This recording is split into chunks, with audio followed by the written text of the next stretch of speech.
From the Newstalk ZB newsroom, this is Newsfix. In this update, the government says the increasing police presence is key to improving community safety. 7 more beat officers will start patrolling West Auckland in the next few weeks. Data show there were more than 150,000 victims of serious violent crimes in the 12 months to May. That's 29,000 fewer than when National took office. Justice Minister Paul Goldsmith says they're committed to keeping that number down with what they know works. He says their focus is reducing the number of victims, so the job's not done. A warning: the increase in deaths and hospitalisations from stimulant overdoses is likely just the beginning. New Drug Foundation data show almost 3 New Zealanders die of a preventable overdose every week.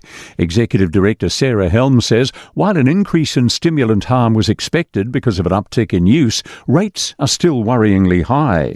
We've also seen a growth in the number of fatalities from new and novel substances, a group of called nitazines, which are more potent than fentanyl, have for the first time shown up. A fire investigator has been examining the scene of a massive fire at a flower nursery in Auckland. Fire and emergency were called to the blaze east of Kumiu just before 10 last night. Courtney Winter reports. At least 16 fire appliances were on site at the peak of the fire. A crew from Hamilton was called to respond but was then turned back. There were no reported injuries. The cause has yet to be released. A blood moon lunar eclipse is coming up a week tomorrow.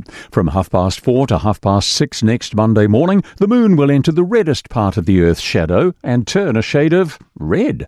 Stardome astronomer Josh Auraki says the event will be visible from anywhere in the country, but a trip out west could be worth it. You also want a really clear, unobstructed view looking toward the western horizon. So if you can get down to the coast, that's going to be your best conditions. That's news.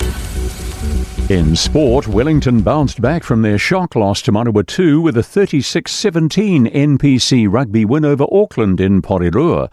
Lions skipper Julian Savia says their forwards stepped up in wet conditions. I laid down the challenge for them. They had a big job, and knowing Auckland, they always come through the middle. And so, I think the boys did that pretty well. Again, we've got to go again next week.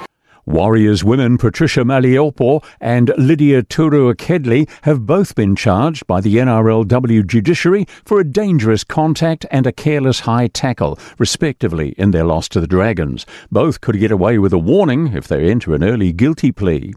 New Zealand's Michael Venus and doubles partner Yuki Bambry are through to the second round of the US Tennis Open after beating their American opponents 6-love, 6-3. That's sport. I'm Joe Gilfillan. For more news, listen to Newstalk ZB live on iHeartRadio.